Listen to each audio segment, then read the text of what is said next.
Olá a todos e a todas, voltamos para a prova 2009 cancelada, questão 33 até a 38, uma aula especial. Eu cheguei a gravá-la, mas não saiu o som, então vocês vão ver a tela já toda configurada com aula, né? Vamos lá, mas dá pra gente fazer uma aula legal, cara. Bom, então aqui as questões de 33 a 38 das ciências da natureza e suas tecnologias. Então voltamos agora com a aula questões 33 a 38. Vamos começar então. Lembrem que o Enem, a leitura atenta das questões, fundamental, hein? Leitura, texto, super importante. Usar as técnicas de negação. A última frase é sempre a mais importante. Vamos lá. Então, a eficiência de um processo de conversão de energia, definida como sendo a razão entre a quantidade de energia ou trabalho útil e a quantidade de energia que entra no processo, é sempre menor que 100%, devido às limitações impostas pelas leis físicas, atrito, calor, perda de energia, etc. Lei de conservação de energia, né? A tabela a seguir mostra a eficiência global de vários processos de conversão. Então, a eficiência de alguns sistemas: gerador elétrico de 70% a 99%, motor elétrico de 50% a 95%, fornalha a gás 70% a 95%, termoelétrica a carvão de 30% a 45%, usina nuclear de 30% a 35%, lâmpada fluorescente. O que quer dizer eficiência? O tanto de energia que foi gasta, que realmente virou energia. Os processos físicos que desencadearem energia. Lâmpada fluorescente 20%, incandescente 5% e célula solar vai de 5% a 28%. Se essas limitações não existissem, os sistemas mostrados na tabela, que mais se beneficiariam de investimentos em pesquisa para terem suas eficiências aumentadas, seriam aquelas que envolvem as transformações de energia radiante, que é a energia do Sol. 1 hora de Sol corresponde a 1 ano de energia elétrica. Vocês sabiam disso, queridos? Aqui uma árvore solar, feita na Áustria, em Viena. Aqui a Estação Espacial Internacional, né, com suas placas solares. A placa solar ela vai receber energia solar, energia que vem do Sol, transforma essa energia pelo efeito fotoelétrico, ou seja, a luz cria eletricidade, criando então elétrons que vão sair pelo fio condutor, certo? Bom, a lâmpada elétrica a gente sabe que foi desenvolvida por Thomas Edison. Quem não sabe vai aprender agora. Thomas Alva Edison, americano, né?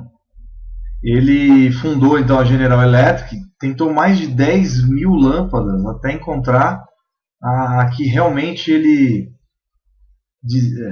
colocava como a lâmpada elétrica de Thomas Edison. Usou carbono como filamento aqui, não deu certo. Até que ele usou tungstênio, que foi um material que aguentou altas temperaturas, na ordem de 3.600 graus Celsius, mais ou menos. Essa lâmpada incandescente fica quente lá dentro do bulbo da lâmpada de vidro, né?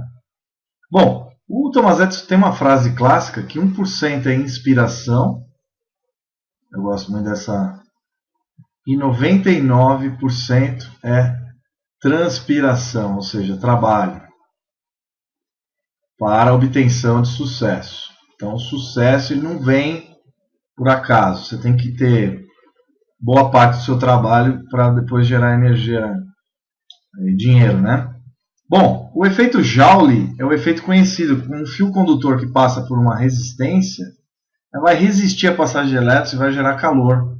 Então, o efeito Joule cria um aumento de temperatura, ok?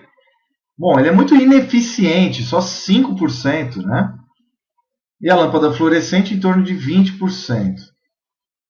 Bom, as novas lâmpadas agora no mercado estão chegando, a LED, por exemplo, ainda custa caro, R$100, R$50, já já ela vai estar em todas as casas. A tecnologia LED, que já está nos nossos relógios, há muitos anos, até no celular, elas vão gerar energia mesmo, muito mais eficientemente. Então, uma lâmpada que tem a duração de 1.200 horas acesa, a lâmpada fluorescente, incandescente, 1.200 horas, a fluorescente em torno de 10.000 horas, e a LED 100.000 horas. Um gasto de energia bem menor, né? Então, se a gente fosse escolher uma energia dentre essas que mais vai se desenvolver, é a energia solar. Então, a energia solar é a que mais vai se desenvolver, porque ela é muito vasta. A Terra toda, tá? Mais ou menos 1.000 watts por metro quadrado. Se você pegar a superfície toda da Terra, tem bilhões de metros quadrados. Então, tem muita energia solar. A gente só ainda não aprendeu como utilizar. Ela é cara ainda. E a gente ainda não aprendeu a retirar o máximo dela com os materiais que a gente tem hoje. Mas já a gente vai conseguir ter grandes proezas tecnológicas. Os engenheiros, os físicos, químicos vão, quem sabe os biólogos também, analisando a fotossíntese, vão desenvolver novos equipamentos, tá? Então aqui o Thomas Edison, nossa homenagem ao grande Thomas Edison. Morreu inclusive na cidade onde minha mãe mora, Maple City, no sudoeste da Flórida. Bom, na 34, a constelação de Vulpecula, a raposa, encontra-se 63 anos-luz. Se a velocidade da luz é 3 vezes 10 a oitava metros por segundo, ou seja, 300 mil quilômetros por segundo, há 63 anos andando nessa velocidade, 300 mil quilômetros por segundo, demoraria para chegar nessa estrela e nesse sistema solar, desse planeta. Ali o planeta gigante HD 189733b, 15% maior que Júpiter, concentra vapor d'água na atmosfera. A temperatura do vapor atinge em torno de 900 graus Celsius. Vapor, né? É água aí? Não. A água sempre está lá, de alguma forma, mas às vezes é possível que seja escondida por outro tipo de nuvens, afirmaram os astrônomos da Spitzer Science Center, com sede em Pasadena, Califórnia. Responsável pela descoberta, a água foi detectada pelo espectrógrafo infravermelho, um aparelho de telescópio espacial Spitzer, Correio Popular 2008. E aí, vai perguntar, de acordo com o texto, o planeta concentra vapor de água em sua atmosfera a 900 graus Celsius. Sobre a vaporização, infere-se água no estado de vapor. Se eu considerar aqui o oxigênio, é o Mickey Mouse, né, gente? Eu sempre brinco nas aulas. A água é o Mickey Mouse. É igualzinho, ó. Positivo, negativo, a parte do oxigênio e hidrogênio são positivos. Bom, meus queridos, quando essa molécula recebe muita energia, certo? O que acontece? Ela aumenta seus movimentos brownianos, ou seja, seus movimentos moleculares. E ela passa a vibrar e se transforma em vapor, ou seja, ela evapora, ela sai voando. Ela muda a sua configuração de energia, seu estado energético, e começa literalmente a voar e sai voando até a formação de nuvens. É isso. Fantástico. Bom, então, resposta letra C. O calor de vaporização da água é o calor necessário para fazer 1 kg de água líquida se transformar em 1 kg de vapor a 100 graus Celsius. Por que então a C é a resposta? A está errada porque se há vapor de água no planeta, é certo que existe água. Não. A Terra ficou milhões de anos com vapor e sem água. A água é líquida. Foi claro, meus queridos? Água, quando eu falo água, ela é líquida. Então, tem gelo lá, tem vapor, tem água. São coisas diferentes. Porque os seres vivos não circulam gelo nem vapor no seu corpo. Claro que sai vapor do meu corpo. Se eu jogar a bola aqui, vocês iriam ver saindo fumaça. Mas não é água, é vapor. Ok? Então vamos continuar aqui. A B. A temperatura de ebulição da água independe da pressão. Depende da pressão. Quanto menor é a pressão, menor é a temperatura de ebulição. Quanto maior a pressão ao nível do mar, maior é a temperatura de ebulição. Aqui em São Paulo, por exemplo, a aproximadamente 800 metros, a água ferve a 97, 98 graus Celsius, tá? A D, está errado, então a pressão tem a ver sim com a temperatura de ebulição. A D está errada por quê? Porque um líquido pode ser superaquecido acima de sua temperatura de ebulição normal, mas de forma nenhuma nesse líquido haverá formação de bolhas. Claro que vai, né? Claro que vai ter bolhas. O ar vai querer voar também, porque ele vai ser aquecido. E a água em uma panela pode atingir a temperatura de ebulição em alguns minutos. E é necessário muito menos tempo para fazer a água vaporizar. Não, ela pode ser o mesmo tempo. Logo está errado. Tá bom? Então, resposta, letra C. O calor de vaporização da água é o calor necessário para fazer 1 kg de água líquida transformar em 1 kg de vapor de água a 100 graus Celsius. Beleza. Voltando aqui em questão 35, vamos lá. Em grandes metrópoles, devido a mudanças na superfície terrestre, asfalto, concreto, em excesso, por exemplo, formam-se ilhas de calor. Essas ilhas de calor são locais em que ocorrem mudanças na temperatura, variações muito grandes. A resposta da atmosfera a esse fenômeno é a precipitação convectiva, de uma vez.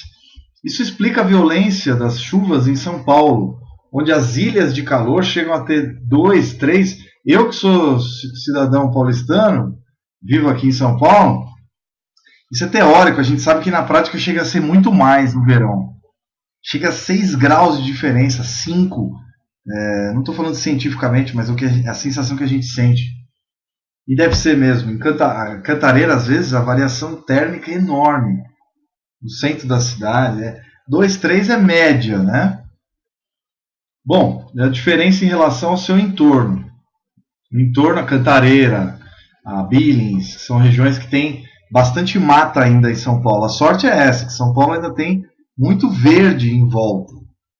As características físicas, tanto do material como da estrutura projetada de uma edificação, são a base para a compreensão de resposta daquela tecnologia construtiva em termos de conforto ambiental. O conforto ambiental é você não estar presente dentro de uma variação muito grande de temperatura, porque ela realmente te dá um desconforto enorme. A gente sente aqui em São Paulo, quando anoitece, a temperatura cai bruscamente. Isso também é efeito da ilha de calor. A gente sente isso em São Paulo muito bruscamente. Eu morei no interior, a gente não sentia tanto. Eu morei em Goiânia, perto de Brasília, a diferença era menor. Aqui é muito grande, né? A gente percebe aqui em São Paulo que por causa de tanto concreto e asfalto, isso acontece em várias cidades do Brasil, não é só São Paulo. Isso aumenta ainda mais em regiões quentes, por exemplo.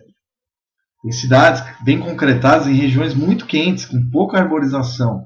Aí o fenômeno do verão, o verão se torna um inferno, a cidade fica quente demais, né? Tem isso, ou fria demais, dependendo do clima. Então, nas mesmas condições ambientais, de temperatura e umidade e pressão, uma quadra terá melhor conforto térmico se... Conforto térmico, então, é o que eu te falei. É quando você tem a menor variação de temperatura, tá? Esse delta, esse triângulo aqui é variação. Quanto menor a variação, melhor o conforto térmico. Aqui no estado de São Paulo, pelo que eu sei, as cidades que têm mais conforto térmico é Atibaia. Ela tem a menor variação, uma cidade arborizada, um microclima fantástico, um dos melhores climas do mundo, né? Bom, existem vários lugares assim no Brasil. Bom, aqui, só para a gente exemplificar, vou mostrar para vocês aqui Chicago e aqui São Paulo, olha lá. Vocês estão vendo que aqui, ó, distribuição de vegetação. Curiosamente, temperatura aparente da superfície é menor.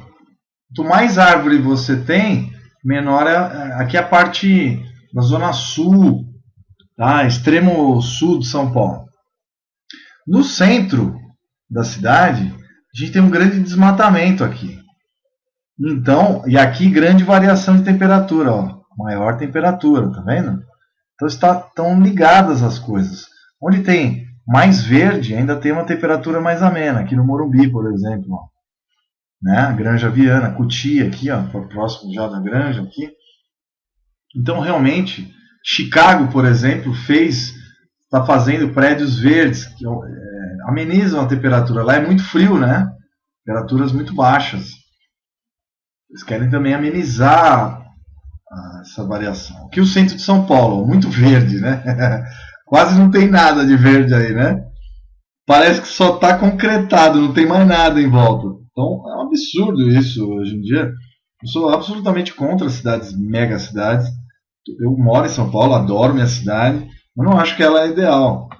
Cidade muito exagerada com concreto. Isso é uma falta de senso. Deixar de ter árvore em vez de prédio. Bom, aqui você vê que mesmo em São Paulo ainda tem qualidade de vida. Ó.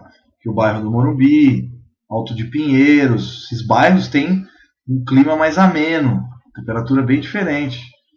Ibirapuera, né, na região sul. Então, aqui a Paulista. A Paulista eu trabalhei anos, muitos anos. Gente, quando anoitece, a temperatura cai bruscamente. Quando faz sol demais, o calor é insuportável. Olha lá, 41 graus. Por quê? Dá para ver que quase não tem árvore. Tem alguns parques, algumas árvores, mas não é muito arborizado e concreto do asfalto mesmo. Reflete nos prédios e nas ruas, criando uma das maiores ilhas de calor de São Paulo. Tá? Só para vocês saberem, existe um calor específico de cada material, que tem a ver com seus átomos e grau de energia que eles acumulam. Então, a quantidade de calor é aqui macete, é a massa do material, o calor específico é a variação de temperatura. Então, quanto maior o calor específico que um elemento aguenta, menor vai ser a variação de temperatura.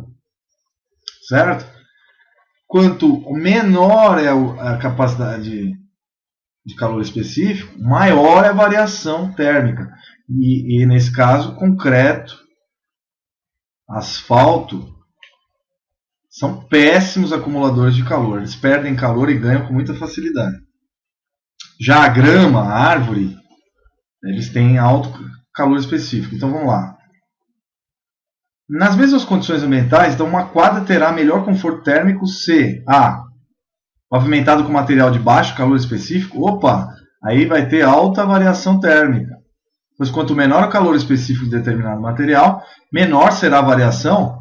Não, maior. Como eu te mostrei aqui, quanto maior é o calor específico, menor é a variação.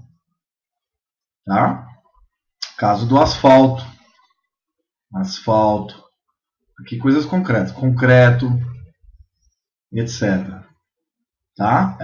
A rua é um lugar que está sempre quente. Já repararam que você senta no asfalto, mesmo em dia de inverno, está quente. Ele acumula muito calor. E no inverno, ele esfria muito rápido também. B. Pavimentada com material de baixa capacidade térmica. Pois quanto menor a capacidade térmica de determinada estrutura, menor será a variação térmica. Então, quanto menor a capacidade térmica, maior será a variação. Aqui está errado. Logo, a B está errada. E a C? Pavimentada com material de alta capacidade térmica, mistura de borracha com asfalto. Já existem os super pavimentos, ou com aquele tijolinho ecológico, que é uma massa que eles compactam, muito legal, nas calçadas, principalmente em países desenvolvidos como Estados Unidos, Europa. Você vê lá as calçadas com alta capacidade.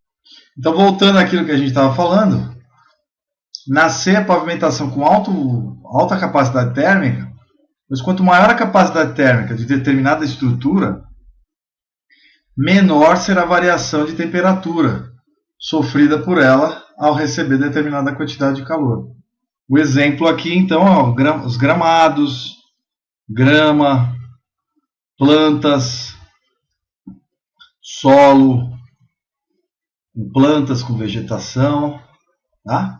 Isso aumenta o conforto térmico do local. Isso é comprovadamente, cientificamente comprovado. Ok? Maravilha! Bom, esse primeiro bloco então de aula a gente finalizou. Vimos então a questão 33 e 35. Então vamos nessa, depois de 36 a 38. Até a próxima aula, vou fechar aqui para não ficar muito longo. Tchau, tchau, até a próxima aula.